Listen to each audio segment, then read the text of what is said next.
Hello friends, నమస్తే. నేను మీ విజయను. మీరు చూస్తున్నారు Vijaya's kitchen. Welcome back to Vijaya's kitchen. ఈరోజు మన వీడియో వచ్చేసి కొన్ని పాటి టిప్స్ చెప్తానండి. ఈ టిప్స్ ద్వారా మనకు ఇంట్లో పనులే కానీ కిచెన్లోని పనులే కానీ చాలా ఈజీగా చేసుకోవచ్చండి. ఇప్పుడు ఆ టిప్స్ ఏంటో ఇలా చూద్దామండి. టిప్ వచ్చేసి మనకు రైస్ అనేది వండిన తర్వాత కాసేపు అయిన తర్వాత నైటే కానీ మధ్యాహ్నమే కానీ చల్లారిపోతుంది కదండి. చల్లగా అయిన అన్నాన్ని మనము ఒకసారి తినబుద్ధి కాదు కదండి. అలా చల్లగా అయిన అన్నాన్ని మళ్ళీ మనము వేడివేడిగా చేసుకోవాలంటే ఈ విధంగా అయితే చేయండి. ఒక బౌల్లో కానీ దేంట్లోనే సరేనండి, కొద్దిగా వాటర్ పెట్టుకొని దాన్ని మరుగుతున్నప్పుడు ఈ విధంగా రైస్ని ఇలా పెట్టి మూత పెట్టి కాస్త ఒక 2 నిమిషాలు ఈ విధంగా ఉంచి తీస్తే అన్నం అనేది చల్లగా అయిన అన్నం అనేది వేడిగా అవుతుందండి. అన్నం అనేది పొడి పొడిగా చేసి పెట్టండి, అప్పుడే చాలా వేడిగా అవుతుంది. మళ్ళీ ఈ రైస్ని మనము వేడివేడిగా తినేయచ్చు అనమాట. అన్నము చల్లారిందని చెప్పేసి తినబుద్ధి కానప్పుడు వేడివేడిగా చేసుకోవాలంటే ఈ టిప్ ద్వారా అయితే చేయండి ఫ్రెండ్స్. తర్వాత సెకండ్ టిప్ వచ్చేసి మనకి ఇలాంటి క్లిప్స్ ఉంటాయి కదా ఫ్రెండ్స్. ఇలాంటి క్లిప్స్ తెచ్చుకున్న తర్వాత వాడిన తర్వాత వాటి రంగంతా పోయి పాలిపోయినట్టు అయిన తర్వాత వీటిని పడేస్తుంటాం కదా. అలా వీటిని పడేయకుండా మళ్ళీ తిరిగి వీటిని వాడుకోవచ్చు అన్నమాట. మళ్ళీ కొత్త వాటిలా చేసి ఈ విధంగా వాడుకోవచ్చు. ఒక బ్లాక్ కలర్ నెయిల్ పాలిష్ని తీసుకొని ఈ విధంగా అప్లై చేయాలి. మీరు ఏ కలర్ కావాలంటే ఆ కలర్ నెయిల్ పాలిష్ని అప్లై చేసిన తర్వాత ఆరిన తర్వాత చూడండి ఇవి షైనింగ్ ఎలా ఉంటాయో. మళ్ళీ మనము కొత్తగా తెచ్చుకుంటాం కదా క్లిప్స్, అదే విధంగా ఉంటాయి. చాలా షైనింగ్గా కొత్త వాటిలా ఉంటాయి ఫ్రెండ్స్. వీటిని పడేయకుండా మళ్ళీ వీటిని మనము యూజ్ చేసుకోవచ్చు అనమాట. ఈ టిప్ కనుక మీకు నచ్చినట్లయితే ట్రై చేయండి ఫ్రెండ్స్. తర్వాత నెక్స్ట్ టిప్ వచ్చేసి మనము నెయిల్ పాలిష్ ఈ విధంగా మళ్ళీ పెట్టుకోవాలంటే ఆల్రెడీ నెయిల్ పాలిష్ ఉంటుంది కదా, దాన్ని రిమూవ్ చేయాలంటే నెయిల్ పాలిష్ రిమూవర్తో రిమూవ్ చేస్తాం. కానీ ఒక్కోసారి నెయిల్ పాలిష్ లేనప్పుడు అయితే ఈ విధంగా అయితే ట్రై చేయండి ఫ్రెండ్స్. ఆ నెయిల్ పాలిష్ ఉంటుంది కదా ఆల్రెడీ, దానిపైనే మళ్ళీ నెయిల్ పాలిష్ అనేది అప్లై చేయండి ఫ్రెండ్స్. అప్లై చేసిన తర్వాత మళ్ళీ వెంటనే ఈ విధంగా కాటన్తో క్లీన్ చేయండి. ఇలా కాటన్తో క్లీన్ చేస్తే మనకు ఈజీగా ఇంతకుముందు ఉన్న నెయిల్ పాలిష్ తర్వాత పెట్టుకునేది కూడా ఈజీగా క్లీన్ అయిపోతుంది. మీ దగ్గర నెయిల్ పాలిష్ రిమూవర్ లేదు అనుకున్నప్పుడు, అవసరమైనప్పుడు మాత్రం ఇలా అయితే ట్రై చేయండి. ఇదంతా కూడా ఇదే విధంగా క్లీన్ చేసుకొని మళ్ళీ మీరు మామూలుగా నెయిల్ పాలిష్ అనేది అప్లై చేసుకోవచ్చు ఫ్రెండ్స్. మీకు ఈ టిప్ కనుక నచ్చినట్లయితే తప్పకుండా ఈ టిప్ని అయితే ట్రై చేయండి ఫ్రెండ్స్. తర్వాత నెక్స్ట్ టిప్ వచ్చేసి మనకు ఫ్రిడ్జ్లో ఏదైనా సరే ఫ్రెండ్స్, డీప్ ఫ్రిడ్జ్లో పెట్టుకున్నప్పుడు అది తీయాలంటే ఒక్కోసారి టైట్గా అయిపోతుంది కదా. తీయాలంటే చాలా ఇబ్బంది పడిపోతుంటాము. డీప్ ఫ్రిడ్జ్లోంచి ఏది పెట్టినా కూడా అలా ఇబ్బంది పడకుండా ఉండాలంటే ఇలా అయితే ట్రై చేయండి ఫ్రెండ్స్. ఒక కవర్, ఇలాంటి కవర్ తీసుకొని దానికి ఆయిల్ అయితే అప్లై చేయండి ఫ్రెండ్స్. ఆయిల్ని అప్లై చేసి దీన్ని మళ్ళీ డీప్ ఫ్రిడ్జ్లో అయితే పెట్టండి. ఇలా పెట్టి ఏదైనా సరే మరి పెట్టి డీప్ ఫ్రిడ్జ్లో పెట్టి తీయడానికి ఈజీగా ఉంటుంది. ఎందుకంటే ఆయిల్ అప్లై చేసాం కదా కవర్కు, మనకు తీసుకోవడానికి అనేది ఈజీగా ఉంటుంది. ఈ విధంగా మనకు ఈజీగా కవర్కి ఆయిల్ అప్లై చేసి డీప్ ఫ్రిడ్జ్లో పెట్టి తీసుకోవచ్చు ఫ్రెండ్స్. మీకు ఈ టిప్ నచ్చితే ట్రై చేయండి. తర్వాత నెక్స్ట్ టిప్ వచ్చేసి మనము ఏదైనా కుక్కర్లో మటన్ కానీ చికెన్ కానీ ఏదైనా నాన్ వెజ్ వండుకున్నప్పుడు అది ఎంత తోమినా కూడా స్మెల్ అనేది అదే విధంగా వస్తుంది ఫ్రెండ్స్. కంప్లీట్గా అనేది స్మెల్ పోదు, నాన్ వెజ్ స్మెల్. అలాంటప్పుడు అయితే ఇలా చేయండి ఫ్రెండ్స్. ఇక్కడ బిర్యానీ ఆకుని ఈ విధంగా కాల్చాలి. కాల్చి అందులో వేసి మూత పెట్టి ఒక అరగంట సేపు అలా పెట్టాలి. బిర్యానీ ఆకును కంప్లీట్గా కాల్చినా సరే ఇలా కాల్చి అందులో పెట్టి కొద్దిసేపు అయిన తర్వాత తీసి దీన్ని మళ్ళీ మీరు వాష్ చేసుకొని వాడుకుంటే అందులో ఉన్న నీచు వాసన ఏది కూడా ఉండదు ఫ్రెండ్స్. మీరు ఏది వండుకున్నా నీచు వాసన లేకుండా ఇలా ఉండాలంటే ఈ టిప్ ద్వారా అయితే ట్రై చేయండి ఫ్రెండ్స్. తర్వాత నెక్స్ట్ టిప్ వచ్చేసి మనము ఎండుమిర్చిని ఈ విధంగా వేయించేటప్పుడు ఘాటు అనేది వస్తుంటుంది. దానివల్ల ఇంట్లో వాళ్ళందరూ కూడా ఇబ్బంది పడిపోతుంటారు కదా. ఈ విధంగా ఎండుమిర్చిని వేయించేటప్పుడు ఘాటు రాకుండా ఉండాలంటే అందులో కాస్త కల్లుప్పుని వేయాలి ఫ్రెండ్స్. ఈ విధంగా కాస్త లావుపుని వేసి వేయించారంటే ఘాటు రాకుండా ఉంటుంది. ఇంట్లో వాళ్ళకు మనకు కూడా ఇబ్బంది లేకుండా మన పనులు మనము సులువుగా చేసుకోవచ్చు అనమాట. మీకు ఈ టిప్ యూజ్ అనిపిస్తే ట్రై చేయండి. తర్వాత నెక్స్ట్ టిప్ వచ్చేసి మనకు ఉప్పు ఉంటుంది కదా ఫ్రెండ్స్, కల్లుప్పు. అది అంత చెమ్మగిలిపోయి అంత ఆవిరికి ఇదంతా కూడా మనకు తడి అంతా ఉండి ఇబ్బంది పడిపోతుంటాం వాడాలంటే.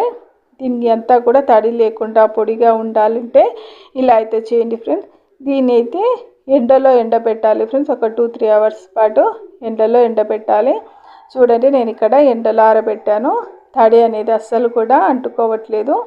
ఇప్పుడు దీన్ని మామూలుగా మీరు ఏ డబ్బాలో పోసుకుంటారో అందులో ఈ ఉప్పును వేసి పెట్టాలి. తర్వాత ఒక క్లాత్లోకి బియ్యాన్ని కొద్దిగా వేసి మూట కట్టాలి. చిన్నగా మూట ఈ విధంగా కట్టాలి. ఈ విధంగా కట్టి మీరు ఉప్పు డబ్బాలో దేంట్లో అయితే వేసుకుంటారో దాంట్లో మూటను పెట్టారంటే ఆ బియ్యం అనేది తడి అంతా గుంజేస్తుంది. మీకు అనేది ఉప్పు అనేది పొడి పొడిగా ఉంచుతుంది, తడి లేకుండా చేస్తుంది ఫ్రెండ్స్. మీకు ఈ టిప్ నచ్చితే ట్రై చేయండి.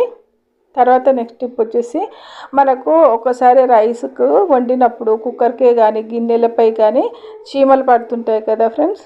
అది ఎండాకాలం అయితే మరీ ఇబ్బంది పడిపోతుంటాము. ఎండాకాలం అయితే బాగా చీమలు పడుతుంటాయి. మనకు రైస్కు చీమలు పట్టకుండా ఉండాలి అంటే ఈ విధంగా అయితే ట్రై చేయండి ఫ్రెండ్స్. మనము రైస్ దేంట్లో అయితే తీసుకుంటామో అది కుక్కరే కానీ గిన్నెలో కానీ దేంట్లో అయినా సరే రైస్ని తీసుకొని ఒక గిన్నెలోకి లేదంటే ప్లేట్లోకి వాటర్ అనేది తీసుకోండి ఫ్రెండ్స్. వాటర్ తీసుకొని రైస్ని ఈ విధంగా మధ్యలో పెట్టి మూత పెట్టండి. అసలు మీకు చీమలు అనేది రానే రావు ఫ్రెండ్స్. మళ్ళీ మీరు రైస్ని మామూలుగా అయితే వాడుకోవచ్చు. మీరు కుక్కర్కి కూడా ఒకసారి చీమలు పడుతుంటాయి కదా, ఈ విధంగా అయితే ట్రై చేయండి. రైస్కు చీమలు పట్టకుండా ఉండాలంటే ఈ విధంగా అయితే ట్రై చేయండి ఫ్రెండ్స్. తర్వాత నెక్స్ట్ టిప్ వచ్చేసి ఇక్కడ మనకు స్పెట్స్ ఉంటాయి కదా ఫ్రెండ్స్. ఆ స్పెట్స్ అంతా కూడా మనకు వేళ్ళ మరకలు పడి చారలంతా పడి కూడా మనకు అంత సరిగా కనిపించవు కదా. వీటిని మళ్ళీ క్లీన్ చేయాలంటే ఈ పద్ధతి ద్వారా అయితే క్లీన్ చేయొచ్చు ఫ్రెండ్స్. చాలా ఈజీగా క్లీన్ చేయొచ్చు ఈ టిప్ ద్వారా. దీన్ని తీసుకెళ్ళి మనం డీప్ ఫ్రిడ్జ్లో పెట్టాలి. 1 నిమిషం పాటు డీప్ ఫ్రిడ్జ్లో పెట్టినా సరే తర్వాత దీన్ని తీసేసి చూడండి వీటిని కాస్త ఇలా క్లీన్ చేసుకుంటే సరిపోతుంది ఫ్రెండ్స్. వీటికి వస్తాయి కదా క్లాత్, దాంతోనైనా శుభ్రంగా క్లీన్ చేసుకోవాలి. లేదంటే ఏదైనా పొడి క్లాత్తో శుభ్రంగా ఉన్న క్లాత్తో క్లీన్ చేసుకుంటే సరిపోతుంది. మనకు స్పెట్స్ అనేది చాలా ఈజీగా చారలు కానీ మరకలు కానీ ఏది ఉన్నా కూడా చాలా ఈజీగా క్లీన్ అవుతాయి ఫ్రెండ్స్. చూడండి ఎంత ఈజీగా క్లీన్ అయ్యాయో. మళ్ళీ మామూలుగా మనము మన కళ్ళజోడుని మనం ఈజీగా ఈ విధంగా క్లీన్ చేసి వాడుకోవచ్చు అనమాట. ఎంత షైనింగ్గా ఉన్నాయో. మీకు ఈ టిప్ నచ్చితే ట్రై చేయండి ఫ్రెండ్స్. తర్వాత నెక్స్ట్ టిప్ వచ్చేసి మనము ఒకసారి టమాటా పళ్ళు ఎక్కువగా తెచ్చుకున్నప్పుడు అవి ఎర్రపడి టమాటా పండ్లు అనేది చాలా పండుగ అయ్యి మెత్తబడిపోతుంటాయి. మెత్తబడిపోయాయని చెప్పేసి మనం వాడకుండా పడేస్తుంటాం కూడా ఒక్కోసారి. అలా టమాటాలు బాగా పండాయని మెత్తబడ్డాయని పడేయకుండా ఈ టిప్ ద్వారా అయితే మళ్ళీ టమాటా పళ్ళను గట్టి పడేలా చేసుకొని మళ్ళీ ఫ్రెష్గా ఉంచుకొని వాడుకోవచ్చు ఫ్రెండ్స్. ఈ టమాటా పండ్లను ఒక బౌల్ తీసుకొని అందులోకి కూల్ వాటర్ ఫ్రెండ్స్. ఇది ఫ్రిడ్జ్లో పెట్టి తీసిన కూల్ వాటరు. ఈ కూల్ వాటర్లోకి సాల్ట్ అనేది వేసుకుంటున్నాను. మీరు కావాలంటే లావు పైన వేసుకోవచ్చు, కల్లుప్పు అంటాం కదా దానైనా వేసుకోవచ్చు. ఏదైనా సరే వేసుకొని ఈ సాల్ట్ అంతా వాటర్లో కరిగే విధంగా కరిగించుకోవాలి. తర్వాత కరిగించుకున్న ఈ సాల్ట్ వాటర్లోకి కూల్ వాటర్లోకి ఈ టమాటా పండ్లను వేసి నైట్ అంతా కానీ లేదంటే 2-3 గంటల పాటైనా అలాగే ఉంచితే టమాటాలు అనేది చాలా మెత్తబడిన టమాటాలు కూడా గట్టి పడిపోతాయి ఫ్రెండ్స్. నైట్ అంతా పెడితే ఇంకా చాలా మంచిది అనమాట. ఈ విధంగా పెట్టి తీసేస్తే టమాటా పండ్లు అనేది మళ్ళీ ఫ్రెష్గా గట్టిగా అవుతాయి అన్నమాట. మీకు కూడా ఈ టిప్ నచ్చితే మరి మీరు కూడా తప్పకుండా ట్రై చేయండి ఫ్రెండ్స్. తర్వాత నెక్స్ట్ టిప్ వచ్చేసి మనము చపాతీలు చేసుకుంటున్నప్పుడు ఈ విధంగా పొడిపిండిని వేసుకుంటూ చేసుకుంటుంటాము. చీటికి మాటికి ఇలా పొడిపిండి అవసరం కదా. ఇలా వేసుకుంటున్నప్పుడు మనకు కొంచెం టైం అనేది తీసుకుంటుంది కదా ఫ్రెండ్స్. అలా టైం అనేది ఎక్కువ తీసుకోకుండా మనకి ఇంకా సులువుగా పిండిని వేసుకునే ఈ చిట్కా ద్వారా అయితే చూడండి. ఏదైనా సాల్ట్ బాటిల్ కానీ లేదంటే ఏదైనా ప్లాస్టిక్ బాటిల్ ఉంటే దాని క్యాప్ హోల్ చేసైనా సరే ఫ్రెండ్స్ అలాంటి బాటిల్స్ తీసుకొని ఈ విధంగా పొడి పిండిని వేసుకోవాలి. అందులోకి కొద్దిగా బియ్యం గింజలు వేసినట్లయితే పిండి అనేది ఇంకా చక్కగా పడిపోతుంది. చూడండి ఈ విధంగా పోసుకొని మనం చపాతీలు చేసేటప్పుడు ఈ విధంగా కాస్త చల్లుకుంటే సరిపోతుంది. పొడిపిండి అనేది చాలా ఈజీగా మన పనులు చేసుకోవచ్చు, టైం అనేది సేవ్ అవుతుంది అనమాట. మీకు ఈ టిప్ నచ్చితే ట్రై చేయండి. తర్వాత నెక్స్ట్ టిప్ వచ్చేసి మనకు హాట్ బాక్స్లో చపాతీలు పెడుతున్నప్పుడు అది ఆవిరికి అనేది చూడండి తడి అయిపోయి మనకు చపాతీలు తినబుద్ధి కావు, చపాతీలు అంతా కూడా చెమ్మగిలిపోయి ఆవిరికి తడిగా ఉంటాయి. అలాంటప్పుడు చపాతీలు ఫ్రెష్గా ఉండాలంటే ఇలా చేయండి ఫ్రెండ్స్.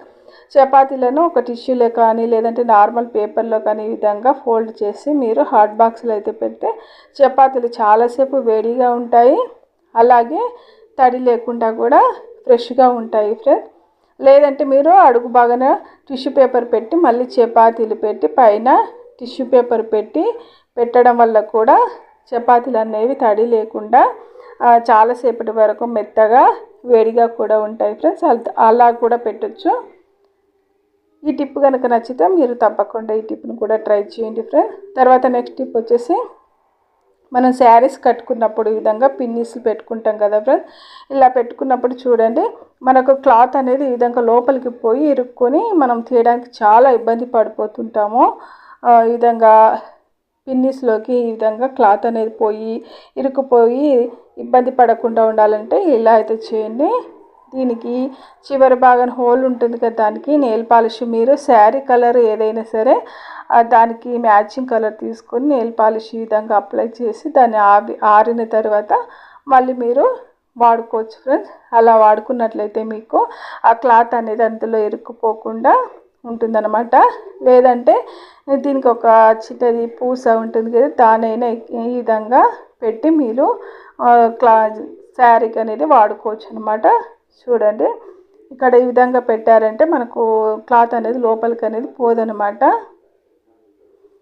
ఈ విధంగా మీరు కావాలంటే మీరు ఏ చీర కట్టుకున్నా దానికి మ్యాచింగ్ కలర్ అయినా నెయిల్ పాలిష్నైనా అప్లై చేయొచ్చు, లేదంటే ఒక పూస ద్వారానైనా ఎక్కించుకొనైనా ఈ విధంగా మీరు ఇబ్బంది లేకుండా ట్రై చేయొచ్చు ఫ్రెండ్స్. ఈ టిప్ కనుక నచ్చినట్లయితే మరి ఈ టిప్ను కూడా తప్పకుండా ట్రై చేయండి ఫ్రెండ్స్. తర్వాత నెక్స్ట్ టిప్ వచ్చేసి మనము హారతి కర్పూరం వెలిగించినప్పుడు ఈ విధంగా నల్లగా అయిపోతుంది కదా ఫ్రెండ్స్. హారతి వెలిగించినప్పుడు ఇదంతా కూడా నల్లగా అయిపోతుంది. దీన్ని క్లీన్ చేయాలంటే మనం కాస్త ఇబ్బంది పడాల్సి వస్తుంది. అలా ఇబ్బంది పడకుండా ఈజీగా దీన్ని ఎలా క్లీన్ చేయాలో చూద్దాము ఫ్రెండ్స్. సో దీన్ని క్లీన్ చేసే అవసరం కూడా లేదు. నేనైతే ముందుగా దీన్ని ఒకసారి ఫస్ట్ క్లీన్ చేసి చూపిస్తున్నాను. ఇలా క్లీన్ చేసిన ఈ హారతి కర్పూరం పైన కొద్దిగా గోధుమ పిండి అనేది వేసాను, లేదంటే మీరు మైదా అయినా సరే రైస్ ఫ్లోర్ అయినా సరే ఏదైనా సరే వేసుకోండి. ఈ విధంగా గోధుమ పిండి అయితే వేసి కర్పూరం బిళ్ళని దీనిపై పెట్టి మనం మామూలుగా అయితే హారతి ముట్టిస్తాం కదా, అదేవిధంగా హారతి ముట్టించిన తర్వాత ఇది చివరి వరకు కాలిన తర్వాత నల్లగా అయిపోతుంది కదా ఫ్రెండ్స్. దాన్ని మనం క్లీన్ చేయాలంటే మళ్ళీ కాస్త ఇబ్బంది పడాల్సి వస్తుంది, కాస్త శ్రమ తీసుకోవాల్సి వస్తుంది కదా. అలా దాన్ని మనం క్లీన్ చేయని అవసరమే లేదు ఫ్రెండ్స్. ఇదంతా కూడా నల్లగా అయిపోయింది కదా, దీన్ని క్లీన్ చేయకుండానే మళ్ళీ దీన్ని కొత్త బాటిలో ఎలా ఉంచాలో చూడండి. దీన్ని మీద ఉన్న పిండి ఉంటుంది కదా, పిండి వేసాను కదా, దాన్ని తీసేస్తున్నాను. దాన్ని ఇలా తీసేస్తే సరిపోతుంది. నేను ఇంతకుముందు క్లీన్ చేశాను కదా, అదే విధంగా ఉంది ఇప్పుడు కూడా. మళ్ళీ దీన్ని మనము క్లీన్ చేయని అవసరమే లేదు. చూడండి ఈ విధంగా మనం ఎక్కువ శ్రమ లేకుండా హారతి కర్పూరాన్ని ఈ విధంగా ఈజీగా క్లీన్ చేసుకోవచ్చు అన్నమాట, చాలా సులువుగా. మీకు ఈ టిప్ నచ్చినట్లయితే తప్పకుండా ట్రై చేయండి ఫ్రెండ్స్. తర్వాత నెక్స్ట్ టిప్ వచ్చేసి మనము నెయిల్ పాలిష్ అనేది అప్లై చేసుకోవాలనుకున్నప్పుడు మనకు సైడ్కి అంతా అంటుకుపోతుంటుంది కదా ఫ్రెండ్స్, ఒకసారి పక్కకు అంటుకుపోతుంది. దాన్ని క్లీన్ చేయాలంటే మనం ఇబ్బంది పడాలి. అలా ఇబ్బంది పడకుండా మనకు వ్యాజిలిన్ ఉంటుంది కదా, దాన్ని సైడ్కి ఈ విధంగా అప్లై చేయాలి. అప్లై చేసి మామూలుగా మళ్ళీ వ్యాజిలిన్ అనేది అప్లై చేసుకుంటాం కదా, అప్లై చేసుకుంటే పక్కకి ఏమైనా అంటినా కూడా మనము ఈజీగా క్లీన్ చేయొచ్చు అనమాట. టూత్పిక్ ఉంటుంది కదా, లేదంటే దేంతోనైనా ఇయర్ బడ్స్తో కానీ లేదంటే ఏదైనా కాటన్తో కానీ ఈ విధంగా క్లీన్ చేసామంటే వ్యాజిలిన్ పక్కకు ఉంటుంది కదా, దానివల్ల మనము ఈజీగా క్లీన్ చేయొచ్చు అనమాట. మీరు ఇంతకుముందు ఉన్న నెయిల్ పాలిష్ ఉంటే దాన్ని క్లీన్ చేసి ఈ విధంగా పెట్టుకోవాలి. నేను చూపించడానికని ఇలా పెట్టాను. మీకు ఈ టిప్ నచ్చితే తప్పకుండా ట్రై చేయండి ఫ్రెండ్స్. ఈ టిప్పే కాదు అన్ని టిప్స్ కూడా తప్పకుండా ట్రై చేయండి ఫ్రెండ్స్. అన్నీ కూడా యూస్ఫుల్ టిప్సే. మీకు కూడా ఈ టిప్స్ నచ్చితే తప్పకుండా ట్రై చేసి ఎలా వచ్చిందో కామెంట్ చేయండి. అలాగే మీ ఫ్రెండ్స్ అందరికీ, ఫ్యామిలీ మెంబర్స్ కూడా షేర్ చేయండి ఫ్రెండ్స్. వీడియో నచ్చితే మాత్రం లైక్ చేయడం మర్చిపోకండి. మరిన్ని మంచి మంచి వీడియోస్ కోసం నా ఛానల్ని తప్పకుండా సబ్స్క్రైబ్ చేయండి friends. Thank you for watching.